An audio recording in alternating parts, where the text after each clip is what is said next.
ರಾಜ್ಯದೆಲ್ಲೆಡೆ ಮಳೆ ಆರ್ಭಟಕ್ಕೆ ಅವಾಂತರವಾಗಿದೆ. ಮರಗಳು, ವಿದ್ಯುತ್ ಕಂಬಗಳು ಉರುಳಿ ಬಿದ್ದಿವೆ. ಯಾದಗಿರಿಯಲ್ಲಿ ವರುಣನ ಆರ್ಭಟಕ್ಕೆ ಬಾಲಕಿ ಬಲಿಯಾಗಿದ್ದಾಳೆ. ಮನೆ ಗೋಡೆ ಕುಸಿದು 8 ವರ್ಷದ ಬಾಲಕಿ ಮೃತಪಟ್ಟಿದ್ದಾಳೆ. ಜಮೀನು ವಿಚಾರಕ್ಕೆ 2 ಕುಟುಂಬಗಳ ನಡುವೆ ಮಾರಾಮಾರಿಯಾಗಿ ಒಂದಿಷ್ಟು ಮಂದಿ ಆಸ್ಪತ್ರೆ ಪಾಲಾಗಿದ್ದಾರೆ. ಮೇ 3ರಂದು ದೇಶಾದ್ಯಂತ ನಡೆದ ನೀಟ್ ಯುಜಿ ಪರೀಕ್ಷೆಯನ್ನು ರದ್ದುಗೊಳಿಸಲಾಗಿದೆ. ರಾಜಸ್ಥಾನದಲ್ಲಿ ಪ್ರಶ್ನೆ ಪತ್ರಿಕೆ ಸೋರಿಕೆ ಆರೋಪ ಕೇಳಿಬಂದ ಹಿನ್ನೆಲೆಯಲ್ಲಿ ರಾಷ್ಟ್ರೀಯ ಪರೀಕ್ಷಾ ಸಂಸ್ಥೆ ಈ ಮಹತ್ವದ ತೀರ್ಮಾನ ಕೈಗೊಂಡಿದೆ. ಅಲ್ಲದೆ ಪ್ರಕರಣವನ್ನು ಸಿಬಿಐ ತನಿಖೆಗೆ ನೀಡಲು ನಿರ್ಧರಿಸಿದೆ. ಶೀಘ್ರದಲ್ಲೇ ಹೊಸ ದಿನಾಂಕ ನಿಗದಿ ಮಾಡಲಾಗುವುದು ಎಂದು ಅದು ಹೇಳಿದೆ. ನೀಟ್ ಪರೀಕ್ಷೆ ರದ್ದಾಗಿರುವುದಕ್ಕೆ ರಾಜ್ಯ ಸಚಿವರು ಆಕ್ರೋಶ ಹೊರಹಾಕಿದ್ದಾರೆ. ನೀಟ್ ಪರೀಕ್ಷೆ ರದ್ದಾಗಿರುವುದರಿಂದ ಆಘಾತ ಆಗಿದೆ ಎಂದು ಉನ್ನತ ಶಿಕ್ಷಣ ಸಚಿವ ಎಂಸಿ ಸುಧಾಕರ್ ಹೇಳಿದ್ದಾರೆ. ಪ್ರಶ್ನೆ ಪತ್ರಿಕೆ ಏನು ಹೊರಗೆ ಬಂದಿದೆ ಅಂತ ಹೇಳಿದ್ರೆ ಇದನ್ನು ನಾವು ಯಾವ ರೀತಿ ಒಪ್ಪಲಿಕ್ಕೆ ಸಾಧ್ಯ ಇದೆ ಅಂತಕ್ಕಂಥದ್ದು. ನಾನು ಇದನ್ನು ನೇರ ಕೇಂದ್ರ ಸರ್ಕಾರದ ಉನ್ನತ ಶಿಕ್ಷಣ ಇಲಾಖೆಯ ಜವಾಬ್ದಾರಿ ಇದು. ಇನ್ನು ಶಿಕ್ಷಣ ಸಚಿವ ಮಧು ಬಂಗಾರಪ್ಪ ಕೂಡ ಕೇಂದ್ರ ಸರ್ಕಾರದ ವಿರುದ್ಧ ಆಕ್ರೋಶ ಹೊರಹಾಕಿದ್ದಾರೆ. ರಾಜ್ಯದಲ್ಲಿ ಪರೀಕ್ಷೆಯಲ್ಲಿ ಇಂತಹ ಅಕ್ರಮವಾಗಿದೆಯೇ ಎಂದು ಪ್ರಶ್ನಿಸಿದ್ದಾರೆ. ಅಲ್ಲದೆ ವಿಧಾನಸಭೆ ವಿಪಕ್ಷ ನಾಯಕ ಆರ್ ಅಶೋಕ್ ಇದರ ಬಗ್ಗೆ ಏನು ಹೇಳ್ತಾರೆ ಎಂದು ಆಕ್ರೋಶ ಹೊರಹಾಕಿದ್ದಾರೆ. ಯಾರು ಅವ್ಯವಸ್ಥೆ ಅಂತ ಗೊತ್ತಾಯ್ತಾ? ರಾಜ್ಯ ಸರ್ಕಾರದಲ್ಲಿ ಆಗಿದೆಯಾ? ರಾಜ್ಯ ಸರ್ಕಾರದಲ್ಲಿ ಆಗಿದ್ದೀರನ್ರಿ? ಆಯಿತು, ಅಶೋಕ್ ಅವರಿಗಿದ್ದು ಪ್ರಶ್ನೆ ಕೇಳಿ. 2ನೇ ವರ್ಷ ಆಗ್ತಾ ಇರೋದು. ಮಕ್ಕಳ ಭವಿಷ್ಯ ಏನಾಗಿದೆ ಅಂತೇಳಿ ಅವ್ರಿಗೆ ಹೋಗಿ ಕೇಳಿ. ಹೊಯ್ಕೊಳ್ತಾಳ್ತಾರಲ್ಲ, ಮಾತಾಡ್ತಿದ್ರೆ ಹೊಯ್ಕೊತಾರ್ತಾನೆ ಅವರು. ಈಗ ಅಲ್ಲ, ಒಂದು ನಿಮಿಷ ಹೊಯ್ಕೊಳ್ಳೋಕೆ ಕೇಳಿ. ಈಗ ಆ ಮಕ್ಳಿಗೆ ಕರ್ಕೊಂಬಂದ್ಬಿಟ್ಟು ಉತ್ತರ ಕೊಡೋಕೆ ಕೇಳಿ ಅಶೋಕಿಗೆ. ವಿರೋಧ ಪಕ್ಷದವ್ರು ಮಾತಾಡ್ತಾರಲ್ರಿ, ಅಶೋಕ್ ಅವ್ರಿಗೆ ಹೋಗಿ ಹೇಳ್ರಿ. ನಾ ಹೇಳ್ತೀನಿ, ಅವ್ರ ಅವ್ಯವಸ್ಥೆಯಿಂದ ಅವ್ರ ಹೊಲ್ಸ್ ಅಡ್ಮಿನಿಸ್ಟ್ರೇಷನ್ ಅಲ್ಲಿ ಹಿಂಗೆ ಮಕ್ಕಳಿಗೆ ಅನ್ಯಾಯ ಆಗ್ತಾ ಇದೆ. ಇನ್ನೇನು ಹೇಳೋಕ್ಕಾಗತ್ತೆ? ತಮಟೆ ಹೊಡೆದು ದೀಪ ಹಚ್ಚೋರಿಗೆ ಇನ್ನೇನ್ರಿ ಮಾತಾಡ್ತೀರಿ? ಪ್ರಧಾನಿ ನರೇಂದ್ರ ಮೋದಿ ಹಾದು ಹೋಗುವ ಮಾರ್ಗದ ಬಳಿ ಜಿಲೆಟಿನ್ ಕಡ್ಡಿ ಪತ್ತೆ ಪ್ರಕರಣ ಮತ್ತೊಂದು ಆಯಾಮ ಪಡೆದುಕೊಂಡಿದೆ. ಆರೋಪಿ ಲೋಹಿತ್ ಕರೆ ವಾಟ್ಸ್ಆಪ್ ಮೆಸೇಜ್ ಬಗ್ಗೆ ಅನುಮಾನ ವ್ಯಕ್ತವಾಗಿದೆ. ಬೆಂಗಳೂರು ಪೊಲೀಸ್ ಕಂಟ್ರೋಲ್ ರೂಮ್ ಅಲ್ಲದೆ ತಮಿಳುನಾಡಿನ ಕಂಟ್ರೋಲ್ ರೂಮ್ಗೆ ಕರೆ ಮಾಡಿದ್ದ ಎಂಬ ಅಂಶ ತನಿಖೆಯಲ್ಲಿ ಬಹಿರಂಗವಾಗಿದೆ. ಪ್ರಧಾನಿ ನರೇಂದ್ರ ಮೋದಿ ಹಾದು ಹೋಗುವ ಮಾರ್ಗದ ಬಳಿ ಜಿಲೆಟಿನ್ ಕಡ್ಡಿ ಪ್ರಕರಣ ಪೊಲೀಸರಿಗೆ ಕಗ್ಗಂಟಾಗಿದೆ. 2 ದಿನ ಕಳೆದರೂ ಆರೋಪಿಯ ಸುಳಿವು ಸಿಕ್ಕಿಲ್ಲ. ಸ್ಫೋಟಕಗಳು ಪತ್ತೆಯಾದ ಸ್ಥಳದಲ್ಲಿ ಸಿಸಿ ಕ್ಯಾಮೆರಾ ಇಲ್ಲದೆ ಇರುವ ಹಿನ್ನೆಲೆಯಲ್ಲಿ ಘಟನಾ ಸ್ಥಳದ 5 ಕಿಲೋಮೀಟರ್ ವ್ಯಾಪ್ತಿಯ ಸಿಸಿ ಕ್ಯಾಮೆರಾಗಳ ಪರಿಶೀಲನೆ ನಡೆಸಲಾಗುತ್ತಿದೆ.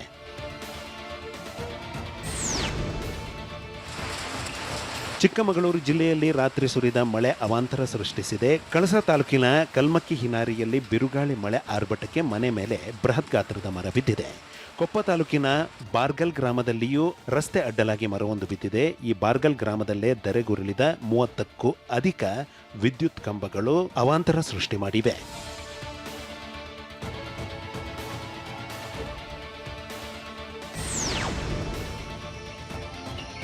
ಹಾವೇರಿಯಲ್ಲಿ ಬಿರುಗಾಳಿ ಸಹಿತ ಮಳೆ ನಾನಾ ಅವಾಂತರ ಸೃಷ್ಟಿಸಿದೆ. ಹಾನಗಲ್ ತಾಲೂಕಿನ ಶೇಷಗಿರಿ ಗ್ರಾಮದ ಪದ್ಮಾವತಿ ಎಂಬುವರಿಗೆ ಸೇರಿದ ಅಡಿಕೆ ಗಿಡಗಳು, ಕೋಳಿ ಶೆಡ್ಗೆ ಹಾನಿಯಾಗಿದೆ. ಸುಮಾರು 25 ಲಕ್ಷ ರೂಪಾಯಿಗೂ ಅಧಿಕ ಮೌಲ್ಯದ ನಷ್ಟ ಅನುಭವಿಸಿರುವ ರೈತ ಕುಟುಂಬ ಈಗ ಕಂಗಾಲಾಗಿದೆ. ನಷ್ಟ ಅನುಭವಿಸಿರುವ ರೈತ ಕುಟುಂಬಕ್ಕೆ ಪರಿಹಾರ ನೀಡುವಂತೆ ಸ್ಥಳೀಯರು ಆಗ್ರಹಿಸಿದ್ದಾರೆ.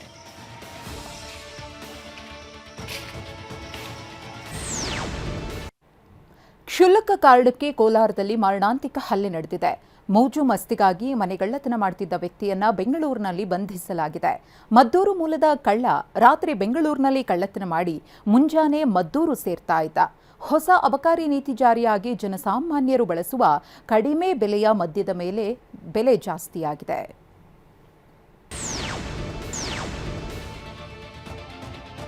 ಮೋಜು ಮಸ್ತಿಗಾಗಿ ಮನೆಗಳ್ಳತನ ಮಾಡುತ್ತಿದ್ದ ವ್ಯಕ್ತಿಯನ್ನು ಬೆಂಗಳೂರಿನಲ್ಲಿ ಬಂಧಿಸಲಾಗಿದೆ. ಮದ್ದೂರು ಮೂಲದ ಮಹೇಶ್ ಗೌಡ ಅಲಿಯಾಸ್ ಆನಂದ್ ಎಂಬಾತನನ್ನ ಕೋಣನಕುಂಟೆ ಪೊಲೀಸರು ಸೆರೆ ಹಿಡಿದಿದ್ದಾರೆ. ರಾತ್ರಿ ವೇಳೆ ಬೆಂಗಳೂರಿನಲ್ಲಿ ಕಳ್ಳತನ ಮಾಡುತ್ತಿದ್ದ ಆರೋಪಿ ಬೆಳಗಾಗುವುದರ ಒಳಗೆ ಮದ್ದೂರಿಗೆ ತಲುಪುತ್ತಿದ್ದ. ಬಂಧಿತನಿಂದ 40 ಲಕ್ಷ ಮೌಲ್ಯದ 317 ಗ್ರಾಂ ತೂಕದ ಚಿನ್ನಾಭರಣ, 2.5 ಕೆಜಿ ಬೆಳ್ಳಿಯನ್ನು ವಶಕ್ಕೆ ಪಡೆಯಲಾಗಿದೆ.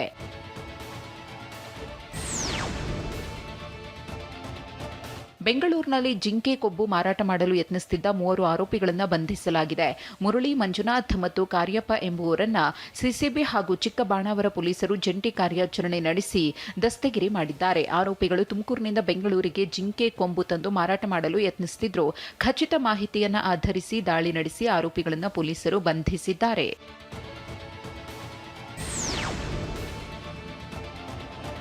ವಿಜಯನಗರ ಜಿಲ್ಲೆ ಪೊಲೀಸರು ಇಬ್ಬರು ಮನೆಗಳ್ಳರನ್ನ ಬಂಧಿಸಿದ್ದಾರೆ. ಕುಮಾರನಹಳ್ಳಿ ಆನಂದ್, ಜಹಂಗೀರ್ ಭಾಷಾ ಬಂಧಿತರಾಗಿದ್ದಾರೆ. ಆರೋಪಿಗಳ ವಿರುದ್ಧ ಹಗರಿಬೊಮ್ಮನಹಳ್ಳಿ, ಮರಿಯಮ್ಮನಹಳ್ಳಿ, ತಮ್ರಳ್ಳಿ ಪೊಲೀಸ್ ಠಾಣೆಗಳಲ್ಲಿ ಮನೆಗಳ್ಳತನ ಪ್ರಕರಣಗಳು ದಾಖಲಾಗಿದ್ವು. ಬಂಧಿತರಿಂದ ಸುಮಾರು 14 ಲಕ್ಷದ ಚಿನ್ನ, ಬೆಳ್ಳಿ ಆಭರಣ ವಶಕ್ಕೆ ಪಡೆಯಲಾಗಿದೆ. ಎರಡನೇ ಆರೋಪಿಯಾದ ಜಹಂಗೀರ್ ಭಾಷಾ ವಿರುದ್ಧ ಈ ಹಿಂದೆಯೂ ಬೈಕ್ ಕಳ್ಳತನ ಹಾಗೂ ಮನೆ ಕಳ್ಳತನದ ಪ್ರಕರಣಗಳು ದಾಖಲಾಗಿದ್ವು.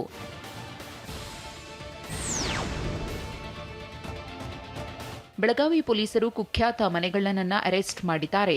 ಉತ್ತರ ಪ್ರದೇಶದ ಕಳ್ಳರ ಗ್ಯಾಂಗ್ನ ಕಿಂಗ್ ಪಿನ್ ಮಿಂಟು ವಿಶ್ವಾಸ್ ಎಂಬಾತನನ್ನ ಬಂಧಿಸಿದ್ದಾರೆ. ಆರೋಪಿಯಿಂದ 44,86,000 ಮೌಲ್ಯದ 294 ಗ್ರಾಂ ಗಟ್ಟಿ ಬಂಗಾರ, ಕೃತ್ಯಕ್ಕೆ ಬಳಸುತ್ತಿದ್ದ ಬೈಕ್ ಜಪ್ತಿ ಮಾಡಿದ್ದಾರೆ. ಕಳ್ಳರ ಗ್ಯಾಂಗ್ ಯುಪಿ, ಮಹಾರಾಷ್ಟ್ರ, ಮಧ್ಯಪ್ರದೇಶ, ಗೋವಾ, ಕಲಬುರಗಿ, ಶಿವಮೊಗ್ಗದ ಮನೆಗಳಲ್ಲಿ ಕಳ್ಳತನ ಮಾಡಿತ್ತು. ಆರೋಪಿಗಳ ಬೆರಳಚ್ಚು ನೀಡಿದ ಸುಳಿವಿನ ಮೇರೆಗೆ ಖತರ್ನಾಕ್ ಕಳ್ಳರನ್ನ ಬಂಧಿಸಲಾಗಿದೆ. ಈ ಖತರ್ನಾಕ್ ತಂಡ ಯುಪಿ, ಮಹಾರಾಷ್ಟ್ರ, ಮಧ್ಯಪ್ರದೇಶ, ಗೋವಾ, ಕಲಬುರಗಿ, ಶಿವಮೊಗ್ಗದಲ್ಲಿ ಕನ್ನ ಹಾಕಿತ್ತು. ಕೆಲ ತಿಂಗಳ ಹಿಂದೆ ಶಹಾಪುರ ಠಾಣಾ ವ್ಯಾಪ್ತಿಯಲ್ಲಿಯೂ ಈ ಗ್ಯಾಂಗ್ ಮನೆಗಳ್ಳತನ ಮಾಡಿತ್ತು. ಶಹಾಪುರ ಪೊಲೀಸರ ಕಾರ್ಯಾಚರಣೆಗೆ ಕಮಿಷನರ್ ಭೂಷಣ್ ಬೊರಸೆ ಮೆಚ್ಚುಗೆ ವ್ಯಕ್ತಪಡಿಸಿದ್ದಾರೆ.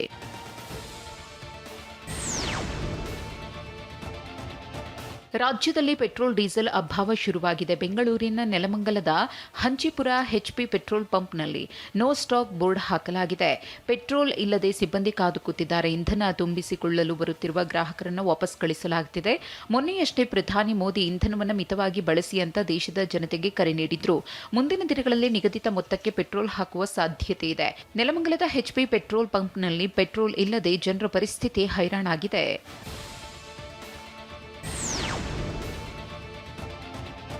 ಇಂದಿನಿಂದ ರಾಜ್ಯದಲ್ಲಿ ಹೊಸ ಅಬಕಾರಿ ನೀತಿ ಜಾರಿಯಾಗಿದೆ. ದಶಕಗಳ ಹಳೆಯದಾದ ಅಬಕಾರಿ ತೆರಿಗೆ ಪದ್ಧತಿಯನ್ನು ಕೈಬಿಟ್ಟು ಮದ್ಯದಲ್ಲಿರುವ ಆಲ್ಕೋಹಾಲ್ ಪ್ರಮಾಣಕ್ಕೆ ಅನುಗುಣವಾಗಿ ತೆರಿಗೆ ವಿಧಿಸುವ ಮಾದರಿಯನ್ನು ಅಳವಡಿಸಿಕೊಂಡಿದೆ.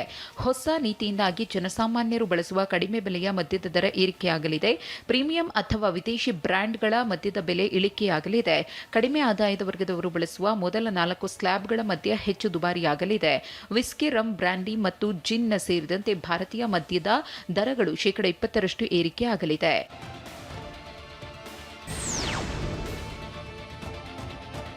ಧರ್ಮಸ್ಥಳ ಬುರುಡೆ ಉತ್ಖನನ ಪ್ರಕರಣದಲ್ಲಿ ಪಾಲ್ಗೊಂಡ ಉತ್ಖನನ ಕಾರ್ಮಿಕರ ಸಂಕಷ್ಟ ಕೇಳೋರಿಲ್ಲದಂತಾಗಿದೆ. ಉತ್ಖನನ ನಡೆದು 10 ತಿಂಗಳಾದರೂ ಕೂಲಿ ಮತ್ತು ಬಾಡಿಗೆ ಹಣ ಸಂದಾಯವಾಗಿಲ್ಲ ಅನ್ನೋ ಆರೋಪ ಕೇಳಿಬಂದಿದೆ.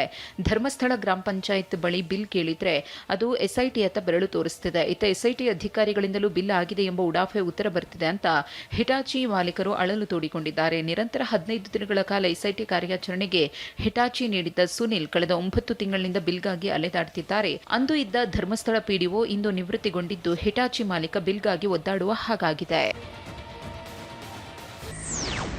ಬೆಂಗಳೂರಿನಲ್ಲಿ ಐಪಿಎಲ್ ಬೆಟ್ಟಿಂಗ್ಗೆ ಯುವಕನೊಬ್ಬ ಬಲಿಯಾಗಿದ್ದಾನೆ. ವಿಡಿಯೋ ಮಾಡಿ ಸಾವಿಗೆ ಶರಣಾಗಿದ್ದಾನೆ.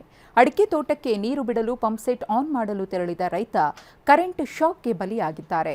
ಇನ್ನು ನಾಗಮಲೆ ಅರಣ್ಯದಲ್ಲಿ ಬಾಲಕನನ್ನ ಬಲಿ ಪಡೆದ ನರಭಕ್ಷಕ ಚಿರತೆ ಥರ್ಮಲ್ ಡ್ರೋನ್ ಕ್ಯಾಮೆರಾದಲ್ಲಿ ಸೆರೆಯಾಗಿದೆ. ಮೈಸೂರು ಜಿಲ್ಲೆಯ ನಂಜನಗೂಡಿನ ತಾಯಿ ಮತ್ತು ಮಕ್ಕಳ ಆಸ್ಪತ್ರೆಯೂ ಸಮಸ್ಯೆಯ ಆಗರವಾಗಿದೆ.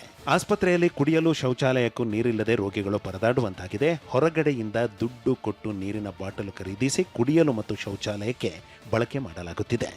ಆಸ್ಪತ್ರೆಯ ನೀರಿನ ಟ್ಯಾಂಕ್ ಸಮಸ್ಯೆಯಿಂದ ನೀರು ಪೂರೈಕೆ ಮಾಡಲಾಗುತ್ತಿಲ್ಲ. ಪರಿಸ್ಥಿತಿ ಗಂಭೀರವಾಗಿದ್ದರೂ ಆಸ್ಪತ್ರೆಯವರು ಪರ್ಯಾಯ ವ್ಯವಸ್ಥೆ ಮಾಡಲು ವಿಫಲರಾಗಿದ್ದಾರೆ ಎಂದು ರೋಗಿಗಳ ಸಂಬಂಧಿಕರು ಆಕ್ರೋಶ ಹೊರಹಾಕಿದ್ದಾರೆ.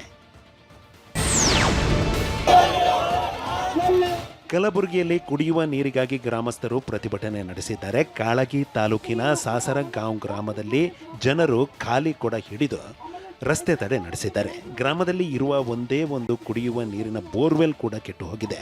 5-6 ದಿನಗಳಿಂದ ಕುಡಿಯುವ ನೀರಿಗಾಗಿ ಪರದಾಡುತ್ತಿದ್ದೇವೆ ಎಂದು ಗ್ರಾಮಸ್ಥರು ಆಕ್ರೋಶ ಹೊರಹಾಕಿದ್ದಾರೆ. ಕಾವೇರಿ ನದಿ ಬರಿದಾಗ್ತಿರುವ ಹಿನ್ನೆಲೆಯಲ್ಲಿ ಹಾರಂಗಿ ಡ್ಯಾಂನಿಂದ ನೀರು ರಿಲೀಸ್ ಮಾಡಲಾಗಿದೆ. ಪ್ರತಿನಿತ್ಯ ಹಾರಂಗಿ ಜಲಾಶಯದಿಂದ 500 ಕ್ಯೂಸೆಕ್ಸ್ ನೀರು ಬಿಡುಗಡೆ ಮಾಡಲಾಗ್ತಿದೆ. ಕೊಡಗು ಜಿಲ್ಲೆ ಕುಶಾಲನಗರ ತಾಲೂಕಿನ ಹಾರಂಗಿಯಲ್ಲಿರುವ ಡ್ಯಾಂನಿಂದ ನೀರು ಬಿಡುಗಡೆ ಮಾಡಲಾಗ್ತಿದ್ದು, ಮೈಸೂರು ಜಿಲ್ಲೆ ಪಿರಿಯಾಪಟ್ಟಣ ಬಳಿ ನೀರು ಕಾವೇರಿ ನದಿ ಸೇರುತ್ತೆ. ವಿದ್ಯುತ್ ಉತ್ಪಾದನಾ ಘಟಕದ ಮೂಲಕ ಡ್ಯಾಂನಿಂದ ನೀರು ರಿಲೀಸ್ ಮಾಡಲಾಗ್ತಿದೆ. ಆದರೆ ಅಧಿಕಾರಿಗಳ ನಡೆಗೆ ಹಾರಂಗಿ ಅಚ್ಚುಕಟ್ಟು ರೈತರು ಅಸಮಾಧಾನ ವ್ಯಕ್ತಪಡಿಸಿದ್ದಾರೆ. ಸದ್ಯ ಹಾರಂಗಿ ಜಲಾಶಯದಲ್ಲಿ 2.8 ಟಿಎಂಸಿ ನೀರು ಮಾತ್ರ ಲಭ್ಯವಿದ್ದು ಜೂನ್ ತಿಂಗಳಿನಲ್ಲಿ ವಾಡಿಕೆ ಮಳೆ ಬಾರದೇ ಇದ್ದರೆ ಸಮಸ್ಯೆಯಾಗೋದು ಸಾಮಾನ್ಯ ಎನ್ನಲಾಗಿದೆ. ರಾಯಚೂರಿನಲ್ಲಿ ದಿನೇ ದಿನೇ ಬಿಸಿಲು ಹೆಚ್ಚಾಗ್ತಿರೋದ್ರಿಂದ ಜನ ಹೈರಾಣಾಗಿದ್ದಾರೆ. ಈ ಸಂಬಂಧ ಸಿಗ್ನಲ್ಗಳಲ್ಲಿ ಶೆಲ್ಟರ್ ಹಾಕದೆ ನಿರ್ಲಕ್ಷ್ಯ ವಹಿಸಿರುವ ಜಿಲ್ಲಾಡಳಿತದ ಕ್ರಮದ ಬಗ್ಗೆ TV9 ಸುದ್ದಿ ಬಿತ್ತರಿಸಿತು. ಶೆಲ್ಟರ್ ಇಲ್ಲದ ಹಿನ್ನೆಲೆಯಲ್ಲಿ ಬಿಸಿಲಲ್ಲಿ ಸಿಗ್ನಲ್ಗಳಲ್ಲಿ ನರಳುತ್ತಿದ್ದ ಬೈಕ್ ಸವಾರರು, ಸಿಗ್ನಲ್ ಜಂಪ್ ಕೇಸ್ಗಳು, ಬೈಕ್ ಸವಾರರು ಪರಸ್ಪರ ಜಗಳಾಡಿದ ಘಟನೆಗಳು ಬೆಳಕಿಗೆ ಬಂದಿದ್ವು.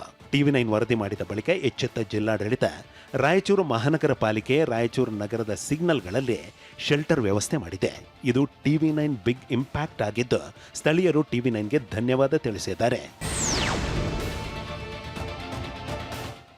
ಮೈಸೂರನ್ನು ಮತ್ತೆ ನಂಬರ್ 1 ಸ್ವಚ್ಛತಾ ನಗರ ಮಾಡಲು ಪಾಲಿಕೆ ಸಂಕಲ್ಪ ಮಾಡಿದೆ. ಹೀಗಾಗಿಯೇ ಪಾಲಿಕೆ ಅಧಿಕಾರಿಗಳು ಬೆಳ್ಳಂಬೆಳಗ್ಗೆಯೇ ಅಧಿಕಾರಿಗಳಾದ TS ಸತ್ಯಮೂರ್ತಿ ಮತ್ತು M ಸಂದೀಪ್ರಿಂದ ಮನೆ ಮನೆ ಭೇಟಿ ನಡೆದಿದೆ. ಕಸ ಸಂಗ್ರಹಣೆ ಬಗ್ಗೆ ಪರಿಶೀಲನೆ ನಡೆದಿದೆ. ಕಸವನ್ನು ಒಣ ಮತ್ತು ಹಸಿ ಕಸವನ್ನಾಗಿ ವಿಂಗಡಣೆ ಮಾಡುವಂತೆ ಅವರು ಜಾಗೃತಿ ಮೂಡಿಸಿದ್ದಾರೆ. ಕೋಲಾರ ನಗರದಲ್ಲಿರುವ DCC ಬ್ಯಾಂಕ್ ಎದುರು ರೈತ ಸಂಘ ಮತ್ತು ಹಸಿರು ಸೇನೆ ಕಾರ್ಯಕರ್ತರು ಲಾಲಿಪಾಪ್ ತಿನ್ನುವ ಮೂಲಕ ವಿನೂತನ ಪ್ರತಿಭಟನೆ ನಡೆಸಿದ್ದಾರೆ. ಬ್ಯಾಂಕ್ ಹಗರಣಗಳ ಸರಮಾಲೆಯಿಂದ ಹೊರಬಂದಿಲ್ಲ, ಕೋಟ್ಯಾಂತರ ರೂಪಾಯಿ ಅವ್ಯವಹಾರ ತಡೆಗಟ್ಟಿ DCC ಬ್ಯಾಂಕ್ ಉಳಿಸಿ ಎಂದು ರೈತರು ಆಂದೋಲನ ಮಾಡುತ್ತಿದ್ದಾರೆ. ಎತ್ತಿನ ಗಾಡಿ ಮತ್ತು ಎತ್ತುಗಳೊಂದಿಗೆ ಬ್ಯಾಂಕ್ಗೆ ಮುತ್ತಿಗೆ ಹಾಕಿದ ರೈತರು, ರೈತರ ಬ್ಯಾಂಕ್ ಆದರೂ ಇದು ರೈತರಿಗೆ ಸಹಕಾರ ನೀಡುತ್ತಿಲ್ಲ, ರೈತರು ಮಹಿಳೆಯರಿಗೆ ಬೇಕಾದ ಸಾಲ ಸೌಲಭ್ಯ ನೀಡುತ್ತಿಲ್ಲ ಎಂದು ಆರೋಪಿಸಿದ್ದಾರೆ. ಆಕ್ರೋಶ ಹೊರಹಾಕಿದ್ದಾರೆ.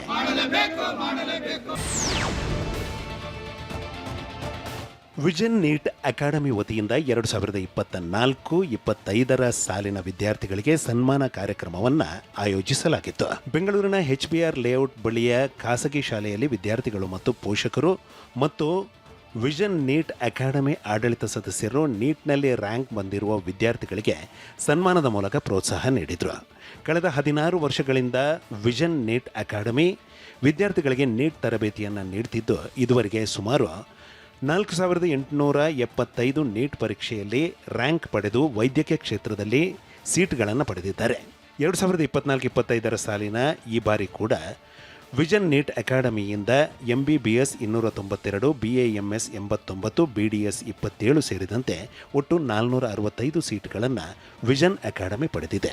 ವೈದ್ಯಕೀಯ ಮತ್ತು ಸಂಬಂಧಿತ ಆರೋಗ್ಯ ವಿಜ್ಞಾನ ಕೋರ್ಸ್ಗಳಲ್ಲಿ ರ್ಯಾಂಕ್ ಪಡೆದಿದ್ದು ನಮ್ಮ ವಿಷನ್ ಅಕಾಡೆಮಿಗೆ ಹೆಮ್ಮೆಯ ವಿಚಾರ ಎಂದು ಪ್ರಾಂಶುಪಾಲರು ತಿಳಿಸಿದರು. 4875 ಸ್ಟೂಡೆಂಟ್ಸ್ ಆಲ್ರೆಡಿ ಮೆಡಿಕಲ್ ಸೀಟ್ಸ್ ಸಿಕ್ಕಿದೆ.